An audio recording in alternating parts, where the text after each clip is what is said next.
오늘도 예배드리는 모든 성도들에게 하나님께서 복 주시고 지켜주시고 은혜와 평강 주시기를 주님의 이름으로 축원합니다. 워렌 버핏이라고 하는 사람은 주식 투자를 해서 성공했습니다. 지금도 세계 세 번째 부자로 섬기고 있습니다. 그는 2000년부터니까 지금부터 한 20년 전부터 매년 자기와 점심 식사를 하면서 사업의 노하우를 가르쳐주는 대가로 점심 식대를 내도록 하는 경매를 추진했습니다. 식사는 뉴욕의 한 스테이크 식당에서 식사를 하고, 식사는 스테이크를 먹는 것입니다. 그리고 수익금은 샌프란시스코의 한 빈민 구제 단체에 기부를 하는 것이고, 이런 워렌 버핏과 점심 식사를 먹는 대가로 작년에 낙찰된 이 금액이 얼마쯤 되겠습니까? 금년에도 아마 6월쯤 되지면 아마 다시 경매하게 될 것인데, 작년의 경매는 식사를 같이 하는 그 값을 얼마나 냈겠어요? 35억을 내었습니다. 얼마쯤 냈다고 하면 좀 놀라겠습니까? 최고로 많이 낸 해는 37억까지 낸 해도 두 해나 있습니다. 세계에서 최고 부자 중에 한 사람과 식사하는 대가가 30억 원이 넘습니다. 그런 엄청난 대가를 지불하고 만난 사람은 부자이고, 먹는 것은 스테이크고, 만나는 시간은 한 3시간 정도가 되어집니다. 그런데 오늘 여러분들은 워렌 버핏보다도 더 비교할 수 없는 귀한 분의 초대를 받았습니다. 스테이크와 비교할 수 없는 엄청난 것을 먹는 식사의 자리로 초대되었음을 믿으시기를 바랍니다. 35억 원의 식사가 아니라 수천억 원보다도 더 엄청난 가치의 식탁에 초대되었음을 믿으시기를 바랍니다. 35억을 주고도 점심 식사에 낙찰된 사람은 행운이라고 좋아합니다. 여러분들은 그보다 더 큰 축복의 사람이 된 줄 믿으시기를 바랍니다. 여러분들이 초대된 만찬은 예수님과의 만찬입니다. 이 세상에서 최고의 만찬은 하나님과 나누는 식탁입니다. 2000년 전에 예수님께서 이 만찬을 만드시고 지금도 계속해서 이 만찬의 장소로 사람을 초대하고 있는데, 오늘 여러분들이 이 만찬의 초대에 초대받으신 줄 믿으시기를 바랍니다. 이 만찬의 의미를 바로 깨달아서 정말 대박난 인생, 풍성한 인생을 살아갈 수 있기를 바랍니다. 오늘은 고난 주일이고 오늘부터 이제 한 주간 동안 고난 주간이 시작되어지는데, 2000년 전 예수님께서 십자가에서 돌아가신 그 주간을 기념하는 주간입니다. 이 고난 주간 목요일, 예수님께서 제자들에게 나와 함께 유월절 식사를 준비하라 그랬습니다. 예수님은 오늘 밤에, 이제 목요일 저녁 밤에 체포가 되어지면 내일 십자가에 달려 죽으시는 날입니다. 예수님은 벌써 여러 차례 그렇게 말씀하시고 그걸 알고 계십니다. 그런데 제자들을 마가다락방에 모아놓고 마지막 식사를 하는 예수님의 마음이 얼마나 비장했겠습니까? 식사를 하는 중에 떡을 떼어주면서, 오늘 떡이라고 했지만은 사실은 빵입니다. 빵. 우리말로 말하면 밥이에요. 밥을 주면서 이것은 너희를 위하는 내 몸이니 이것을 행하여 나를 기념하라. 그리고 잔을 주시면서 이 잔은 내 피로 세운 새 언약이니 이것을 행하여 마실 때마다 나를 기념하라 그랬습니다. 그리고 성찬식을 마치고 난 다음에 예수님께서 감람산에 가서 기도하시다가 체포되어져서 그 다음날 십자가에서 죽으셨습니다. 그리고 3일 만에 부활하셨습니다. 이 예수님의 명령에 따라서 초대교회에서는 예배를 드릴 때마다 성찬식을 했다고요. 그 당시에는 우리가 가지고 있는 이런 성경도 없었습니다. 그러니까 예배의 중심이 보이는 이 설교, 바로 이 성찬식이었습니다. 우리 교회에서는 1년에 4차례 분기마다 이 성찬식을 행하고 있습니다. 오늘은 이 이 거룩한 식탁에 대해서 살펴보려고 하고 있습니다. 오늘 이 본문에서 강조되고 있는 세 단어를 중심으로 해서 오늘 말씀을 드리려고 하고 있는데, 첫째는 기념하라, 두 번째는 전하라, 그리고 세 번째는 살피라 하는 말씀입니다. 먼저 기념하라고 했습니다. 기념한다는 말은 기억한다, 되살리다 그런 뜻인데, 무엇을 기억하며 무엇을 되새기라는 말이겠습니까? 오늘 25절에 보면 내 피로 세운 새 언약이니 이것을 행하여 마실 때마다 나를 기억하라. 예수님께서 마실 때마다 나를 기억하라 그랬습니다. 여기에 새 언약이라고 했는데 새 언약이면 옛 언약도 있을 것 아니겠습니까? 옛 언약은 무슨 언약입니까?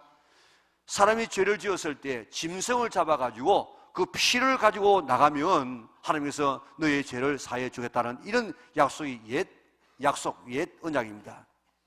우리는 죄를 지어서 죄인이 아니고 죄인으로 태어났기 때문에 죄인입니다. 모든 이 인생의 근본적인 불행은 다 죄로부터 오게 되어지는데 우리가 죄를 지어가지고 죄인이 아니고 죄인으로 태어났기 때문에 죄가 지어져서 죄인이라고요. 우리 동양 철학에도 맹자는 성선설이죠. 그리고 순자는 성악설인데 사람이 태어날 때부터 악하다, 사람이 태어날 때부터 선하다 이런 이 지론을 가지고 있는데 성경은 이야기하기를 우리가 태어날 때부터 악을 가지고 태어난다고 이야기합니다. 그래서 생각하면 죄된 생각을 하고 말하면 거짓말하고 남을 모함하고 남을 헐뜯는 이런 이 죄된 말을 하고 또 행동을 해도 죄된 행동을 하는 것이 우리의 일반적인 삶입니다. 우리는 내가 내 성을 결정할 수가 없습니다. 내가 뭐 김씨가 좋으니까 내가 김씨가 되어지고 박씨가 좋으니까 박씨가, 이씨가 좋으니까 이씨, 내가 그렇게 선택하는 것이 아니라 아버지가 김씨면 나는 선택의 여지가 없이 바로 김씨로 태어나게 되는 것입니다. 이 세상에는 모든 사람은 다 한 성실을 가지고 태어나요. 그게 죄십니다. 죄시. 모두가 다 죄인입니다. 부정모유로 태어나는 모든 사람은 다 죄인으로 태어납니다. 그래서 죄가 지어져요. 행동으로는 죄를 안 지을 수도 있겠지만은 그러나 말로 죄를 지지 않는 사람이 누가 있습니까? 다 우리가 거짓말을 하는데 어느 심리학자가 계산을 해보니까 하루에 남자들은 30번 거짓말 한답니다. 평균. 여자들은 좀 말을 많이 해가지고 50번 한답니다. 그러니까 이렇게 우리가 사람은 일반적으로 말하면서 말로 거짓말하고 남을 모함하는 이런 이 죄를 많이 짓는다고요. 뿐만 아니고 또 그 말로 죄를 짓지 않는다고 할지라도 생각으로도 죄를 지을 수 있습니다. 그게 바로 우리 마음속에 있는 죄입니다. 여러분들 마음으로 저거 밉다, 저 죽였으면 좋겠다, 저거 내가 가졌으면 좋겠다 이런 생각까지 안 해본 사람이 있겠습니까? 다 있어요. 그래서 성경은 이야기하기를 의인은 없나니 한 사람도 없다고 이야기했습니다.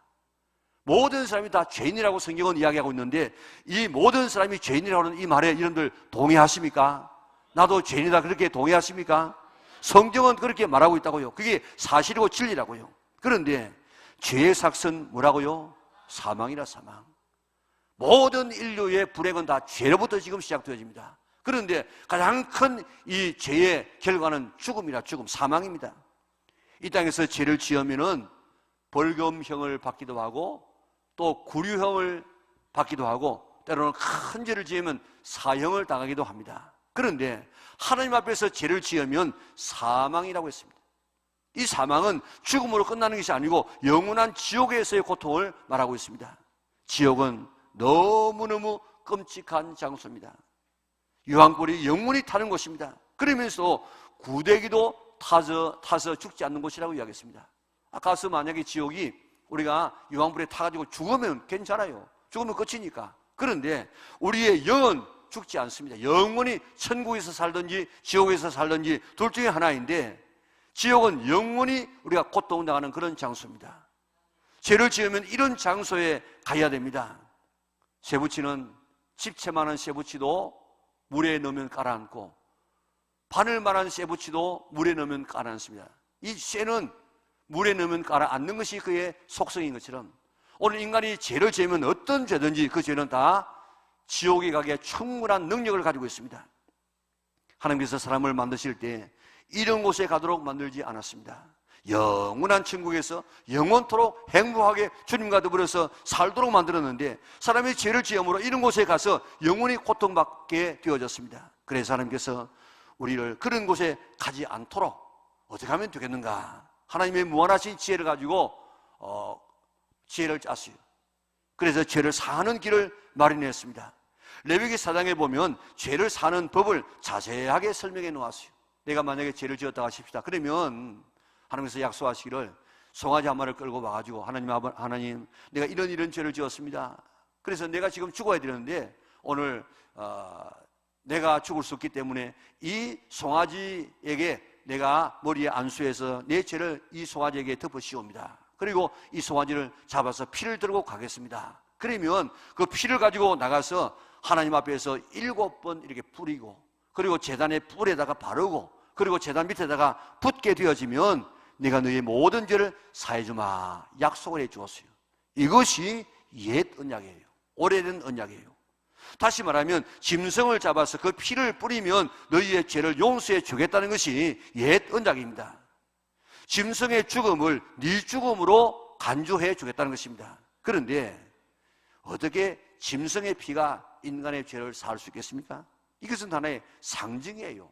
그리고 하나님께서 봐주는 것입니다. 그래서 하나님은 새 언약을 세우기로 계획하십니다.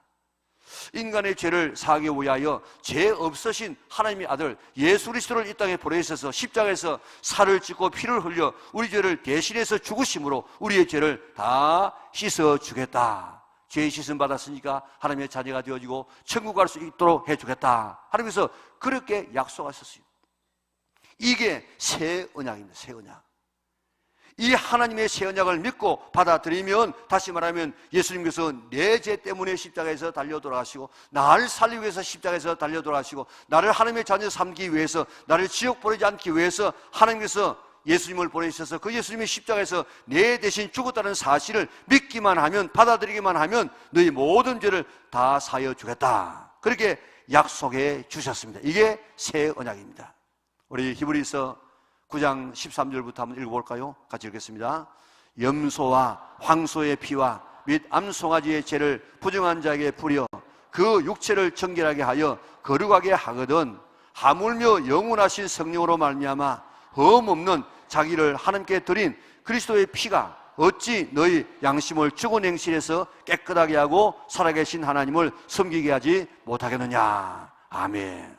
자, 염소와 황소의 피를 가지고 부정한 자에게 뿌려가지고 육체를 정결하게 하는 이것이 바로 옛 언약이에요. 그렇게 해서라도 우리의 죄를 사하여 주시는데, 하물며 하나님의 그 독생자 죄 없으신 그 예수님의 피가, 십자가에서 흘린 피가 어떻게 너의 양심을 죽은 행실에서 깨끗하게 하기 못하겠느냐. 옛 언약을 가지고도 우리의 죄를 사하신 하나님은 새 언약은 얼마나 더 능력 있게 우리의 죄를 사하여 주겠느냐고 말씀하고 있습니다. 예수님은 이 새 언약을 이루기 위해서 이 세상에 오셨습니다. 십자가에서 죽으시고 부활하셨습니다. 그런데 이 새 언약을 이루기 전날 밤에 식사를 하시면서 이 떡은 십자가에서 찢겨질 내 살이다, 받아 먹어라. 이 잔은 십자가에서 흘릴 너희의 죄사함을 위해서 흘리는 나의 피다. 이거 받아 마시라. 내가 너를 위해서 대신 죽음으로 너희의 모든 이 죄를 다 사하고 내가 살렸다 하는 이 언약을 허락해 주었습니다. 자, 이것을 기억하라는 것입니다. 내가 너희의 죄사함을 위해서 대신 죽었다는 이 사실을 기억하라고 이야기했습니다. 예수님은 그 새 언약을 이루기 위해서 십자가에서 돌아가셨습니다. 십자가는 인류가 고안해낸 최고의 사형틀입니다. 나무에 달린 자는 저주받아 죽은 죽음이라고 성경이 딱 말하고 있는데, 예수님은 저주받아 죽었어요. 십자가에 달려 죽은 죽음은 저주의 죽음이라고 이야기합니다. 양손과 양발에 못을 박아서 십자가에서 매달아 놓으면은 이게 처져가지고 나중에는 몸이 처지면 숨이 안 쉬어진다고요. 그런데 이 손바닥은 찢어질 수 있기 때문에 여기다가 못을 박는 것이 아니고 사실은 여기다가 못을 박습니다. 그래가지고 이것을 땡겨 올리면 얼마나 이 아픔이 있겠습니까? 그래서 한번 숨을 쉬고 또 처졌다가 또 땡겨서 숨을 쉬고, 이런 이 고통을 당하는 것이 십자가입니다. 그리고 실로라기 하나 걸치지 않고 십자가에서 달리는 수모를 겪습니다. 그 위에서 오줌 싸야 되고 그 위에서 변을 누워야 됩니다. 너무너무 고통스러워서 죽은 사람들의 그 입을 벌려보면 이를 갈아가지고 이빨이 다 빠져있는 사람이 많다는 것입니다. 오래가는 사람은 십자가에서 일주일 동안 그렇게 고통을 당하다가 죽어가는 것이 십자가의 형틀입니다. 로마 사람들은 십자가가 너무너무 저주스러운 십자가이기 때문에 꿈에라도 십자가를 보면 계획했던 여행을 취소합니다. 여행을 하다가도 십자가 바라보면 만나면 다시 자기 집으로 돌아옵니다. 이런 저주받은 대상이 십자가입니다. 예수님께서 이런 저주의 십자가를 나를 살리기 위해서, 우리의 죄 사하기 위해서, 하나님의 자녀 삼기 위해서, 나를 지옥 보내지 않기 위하여서 십자가를 지심으로 살을 찢어주시고 피를 흘려주셨습니다. 예수님 지시기 전날 밤에 떡을 주시면서 이것은 십자가에서 찢어줄 내 살이다. 잔을 주시면서 이것은 십자가에서 흘릴 내 피다. 이것 받아 먹어라. 내가 다시 올 때까지 이것을 행하여 나를 기념하라, 나를 기억하라고 이야기했습니다. 우리는 얼마나 잘 잊어버립니까? 우리가 예수님께서 우리를 위해서 십자가에서 달려 우리 모든 죄를 사해 주었다는 이 사실을 자꾸 잊어버리기 때문에 잊지 않도록 하기 위해서 이 성찬식을 행할 때마다 이것을 기억하라고 이야기했습니다.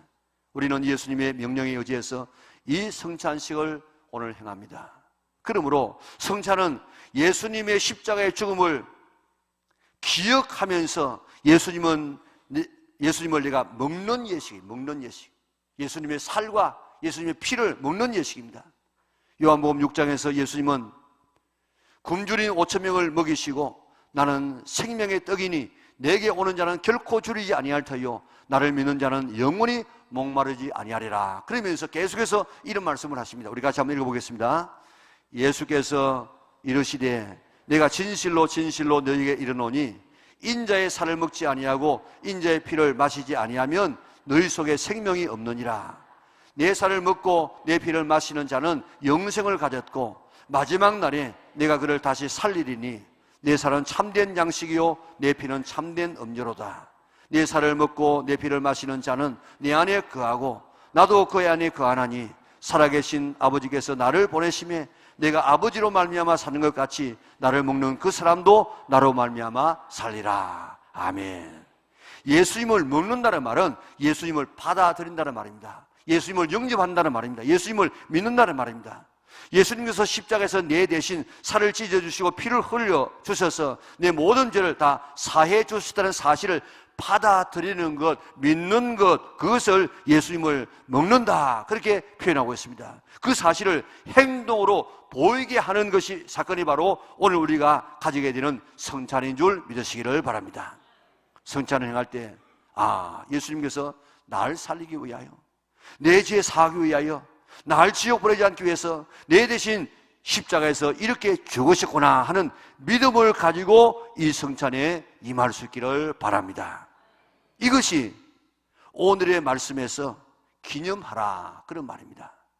그렇기 때문에 성찬식에 참여하는 것은 워렌 버핏의 식사와 비교되지 아니하는 영광입니다. 성찬은 하나님의 초대입니다. 사람의 초대가 아닙니다. 성찬은 예수님의 살과 피를, 그 고귀한 예수님의 살과 피를 먹는 것입니다. 이 세상의 식사는 먹고도 배고픕니다. 먹고도 죽습니다. 그러나 성찬에 참여하면 영원한 생명을 얻는 줄 믿으시기를 바랍니다. 이런 성찬에 초대되신 여러분들은 최고의 복받은 분들인 줄 믿으시기를 바랍니다. 이 성찬에 참여해서 영원한 생명을, 풍성한 삶을 살아갈 수 있기를 바랍니다. 다음은 자기를 살피라고 했습니다. 무엇을 살펴야 되느냐? 두 가지를 살피라고 했습니다. 하나는 자기의 삶을 살피라. 내가 하나님 앞에 혹시라도 잘못한 것은 없는가? 내 자신을 살피고 그런 것이 있으면 회개하라는 것입니다. 그러나 진짜 살피라는 것은 내가 이 성찬에 참여할 때 이 떡과 이 잔이 진짜 예수님의 살과 피를 상징하느냐, 예수님께서 내 대신 십자가에서 죽으시다는 이 사실을 나는 정말 믿는가 안 믿는가, 내 자신의 그 믿음, 내 자신의 마음을 살피라는 것입니다. 우리는 성찬을 하면서 이런 믿음 없이 그저 성찬에 참여할 때가 많습니다. 그러면 그것이 바로 죄가 된다는 것입니다. 성찬, 죄 없는 자가 먹는 것이 아니라 성찬은 죄 있기 때문에 성찬에 참여하게 되는 것입니다. 그러나 내 죄 때문에 예수님께서 십자가에서 죽으시다는 이런 믿음 있는가 없는가, 내 자신을 살피고 참 믿음을 가지고 오늘 이 성찬에 동참할 수 있기를 바랍니다. 1972년 10월 13일 날 우루과이를 떠난 전세의 비행기가 있었습니다. 악천후로 안데스 산맥에 불시착합니다. 그 비행기 안에는 럭비 선수 15명, 응원단 25명, 승무원 5명, 45명이 타고 있었는데 불시착할 때 거의 반이 죽었습니다. 또 어떤 사람은 부상을 당해서 있다가 죽기도 했습니다. 정부는 10일 동안 수색을 해보았지만 찾을 길이 없어서 포기했습니다. 굶주림과 추위 더불어서 싸우면서 67일간 견디다가 16명이 마침내 구출된 사건이 있습니다. 식량이 없었는데 어떻게 그들이 생존할 수 있었을까? 먼저 죽은 사람들의 살을 뜯어먹으면서 살았습니다. 부상으로 여러 주간 앓다가 죽은 니코리치라고 하는 청년은 아버지에게 이런 편지를 남겨놓고 죽었습니다. 아버지도 전혀 믿기 어려울 일이 이곳에서는 벌어지고 있습니다. 죽은 친구의 살을 쪼개어내는 일입니다. 이것 외에는 다른 길이 없습니다. 저도 이제 오래 살기 어렵다는 것을 알고 있습니다. 제가 죽은 뒤에 저의 친구들이 제 살을 먹고 구원받게 되기를 바랄 뿐입니다. 극적으로 생존한 호세라는 청년은 이렇게 고백했습니다. 그는 살아가지고 이렇게 고백했습니다. 저는 학생 시절부터 교회에 한 번도 빠져본 적이 없습니다. 저희 부모님들과 동네 어른들은 모두 저를 예수 잘 믿는다고 칭찬했습니다. 그러나 저는 저 죽음의 산에서 새로운 것을 깨달았습니다. 그동안 교회는 다녔으나 하나님의 집에 내가 살지 않았고 신자라는 이름은 가졌으나 사실상 신앙이 없었습니다. 저는 눈 덮인 산에서 죽음과 싸우면서 비로소 하나님의 집으로, 하나님의 품으로 돌아왔습니다. 교회에서 수없이 성만찬 예식에 참여했지만은 기계적으로 빵과 포도주를 받았을 뿐입니다.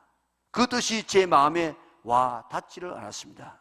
그러나 산 위에서 죽은 친구의 살조각을 손에 들었을 때 그것은 이미 예수 그리스도의 몸인 것을 알았으며 정말 사랑이 무엇이며 십자가가 무엇인지를 깨닫게 되었다고 고백했습니다.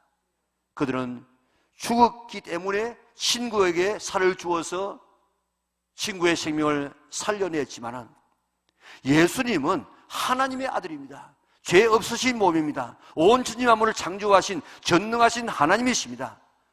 어쩔 수 없어가지고 죽어가지고 살과 피를 준 것이 아니고 그 예수님이 나를 살리기 위해서 자발적으로 십자가에서 달리셔서 살을 찢어서 피를 흘려서 우리의 죄를 다 사해 줬다는 이 사실을 정말 믿고 이 성찬에 참여할 수 있기를 바랍니다. 그러면 오늘 그 생명이, 예수님의 생명이 우리 속에 들어와서 우리와 하나가 되어지고 우리 풍성한 생명을 살 수 있는 줄 믿으시기를 바랍니다. 나도 호세처럼 의미 없는 습관적인 이런 성찬식에 참여하지를 않았습니까? 오늘부터 이 성찬의 참된 의미를 깨닫고 날 위해 제주준, 날 위해서 흘려주신 이런 예수님의 살과 피를 우리가 정말 믿음으로 인하여서 참 성찬에 참여해서 영원한 생명을 얻는 우리 영락의 온 성도들 될 수 있기를 바랍니다. 다음은 전하라고 했습니다. 26절 보면요, 너희가 이 떡을 먹으며 이 잔을 마실 때마다 주의 죽으심을 그가 오실 때까지 전하라. 날 살기 위해서, 날 지옥 보내지 않기 위해서, 날 하나님의 자녀 삼기 위해서, 날 천국 보내기 위해서 내 대신 십자가에서 그 처참한 죽음을 죽으신 예수님께서 우리에게 명령하십니다. 이 성찬을 행할 때마다 나의 죽음을 많은 사람에게 알려라, 전하라. 내가 십자가에서 너 대신 죽어서 너에게 살 길을 마련해 주었다는 이 사실을 전하여서 생명 살리라고 이야기했습니다. 내가 지금 죽을 처지에 있는데 누군가가 내 죽음의 장소에서 나를 밀어버리고 자기가 대신해서 내 자리에서 죽으면서 내가 지금 하던 일이 있는데 이거 좀 당신이 살면 해주세요, 그렇게 부탁하면 산 우리가 어떻게 나를 대신해서 죽은 그분의 그 이야기를 안 들어줄 수 있겠습니까? 그런데 우리가 동질의 인간도 아닌 하나님께서 나를 위해서 대신 죽어주시면서 내가 너의 죄를 대신해서 죽었다는 이 사실을 만민에게 나가서 전하라 하는데 그 말씀이 순종되지 않는다, 있을 수 없는 일입니다. 정말 예수님께서 나를 위해서 죽었다는 사실이 믿어지면 우리는 그 명령에 순종하지 않을 수 없는 줄 믿으시기를 바랍니다.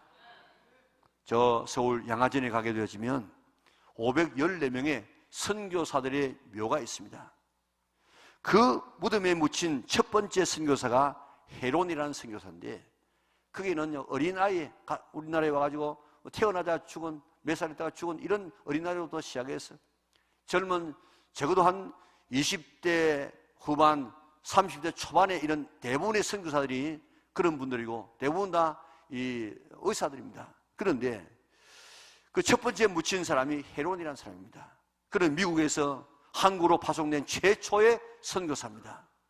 우리나라에 들어왔던 선교사 언도드가 있고 아벤셀러가 있는데 그 선교사들보다도 출발은 먼저였어요. 그런데 일본에 와서 조금 어학연수를 몇 달 하다가 왔기 때문에 그들보다도 늦게 도착했지 출발은 먼저 했던 선교사입니다. 그는 의사였습니다. 당시의 의사는 지금의 의사와 비교되지 않을 만큼 희소성이 있고 사회적인 이런 대접을 받던 그런 시대입니다. 성적이 너무 좋아서 20대에 모교의 교수로 초청을 받았던 사람입니다. 그는 28살에 선교사가 되어서 우리나라에 와서 5년 동안 선교하다가 과로합니다. 고종의 의가 되어져서 치료하기도 하고 농어촌을 다니면서 이렇게 어려운 처지에 있는 사람을 도와준다고 너무너무 과로하다가 이질에 걸려서 33살의 나이로 죽어서 처음으로 양화전에 묻혔습니다. 왜 미국의 그 문명한 나라에서, 왜 의사의 그 풍조로움을 포기하고, 왜 장가도 안 간 그 총각이 왜 자기의 젊음을 포기하고 가난과 무지와 풍토병이 창궐한 이 조선에까지 와서 그렇게 죽어가면서 선교했겠습니까? 이 복음 전하는 예수님의 명령에 순종하기 위하여. 그의 묘비명은 이것입니다. 하나님의 아들이 나를 사랑하시고 나를 위해서 자신을 주셨도다. 그 뒤에 무슨 말이 있겠습니까? 하나님의 아들이 나를 사랑하시고 나를 위해서 자신의 생명을 주었기 때문에 나도 이 생명을 예수님 닮아서 다른 사람에게 주기 위하여 내가 이곳에 와서 선교사로 와서 일하다가 죽었다. 그 말 아니겠습니까? 캔드렉이라는 사람은 내게 1000개의 생명이 있다고 할지라도 이 조선의 선교를 위해서 내가 바치겠다. 그렇게 고백했습니다. 이 복음만이 사람을 살리는 길이고 이 복음을 전하는 것이 나를 위해서 대신 죽으신 예수님의 명령이기 때문에 그 명령에 순종하기 위하여 그들은 이곳까지 와가지고 죽음을 불사하고 복음을 전하다가 그렇게 대부분이 다 젊을 때 죽었다고요. 전도가, 우리가 전도하는 이유도 바로 거기에 있습니다. 이 전도해야, 예수님 믿어야 그 생명이 삽니다. 예수님 믿어야만 삶이, 인생이 바뀌어져요. 새로운 사람이 되어져요. 예수님 믿어야만 오늘 우리가 천국 갈 수 있습니다. 그리고 이것이 예수님의 명령이고 이것이 네 사명이기 때문에 우리는 때를 얻든지 못 얻든지 복음을 전하는 것 아니겠습니까? 오늘 우리 성찬식입니다. 성찬을 하면서 이것을 다른 사람에게 전하라고, 이거 할 때마다 전하라고 이야기했습니다. 고난주간이 내일부터 오늘부터 시작되어져서 한 주간 동안 복음 이 고난주간입니다. 우리 정말 우리가 여러분들 주보에도 전도지 몇 장씩 넣어두었는데 정말 성찬식을 행하고 난 다음에 성찬을 할 때마다 이 복음을 전하라고 하는 그런 주님의 명령에 의지해서 이 한 주간만이라도 정말 복음을 전할 수 있기를 바랍니다. 정말 예수님께서 나 때문에 죽었다는 사실이 확실히 믿어진다고 하면은 그 주님의 명령 거절할 수 없어서 복음 전해서 생명 살리는 우리 영락의 온 성도들 될 수 있기를 바랍니다. 성찬식에 참여하는 것은 예수님의 초대를 받은 식탁입니다. 최고의 영광입니다. 우리가 먹는 떡과 잔은 예수님께서 내 죄 사하기 위하여, 나를 살리기 위하여, 나를 하나님의 자녀 삼기 위해서, 나를 지옥 보내지 않기 위해서 십자가에서 대신 죽으시고 대신 피 흘려 준 대가임을 우리가 믿으시기를 바랍니다. 그걸 기억하시기를 바랍니다. 이 떡과 잔이 정말 예수님께서 날 위해서 찢어준 살이고 날 위해서 흘리신 피라고 하는 사실이 내 마음에 믿어지는가? 나는 그런 믿음이 내 마음속에 있는가? 그런 내 자신을 살피고 이 성찬에 동참할 수 있기를 바랍니다. 이 성찬에 참여할 때마다 이 구원의 복음을 전하라는 말씀에 순종하여서 생명을 내가 얻고 생명을 살리는, 그리고 풍성한 생명을 살고 주님과 교제하는 삶을 살아가는 이 아름다운 삶에 오늘 동참할 수 있는 우리 영락의 온 성도들 될 수 있기를 주님의 이름으로 축원합니다. 우리 성찬식을 행하도록 할 것인데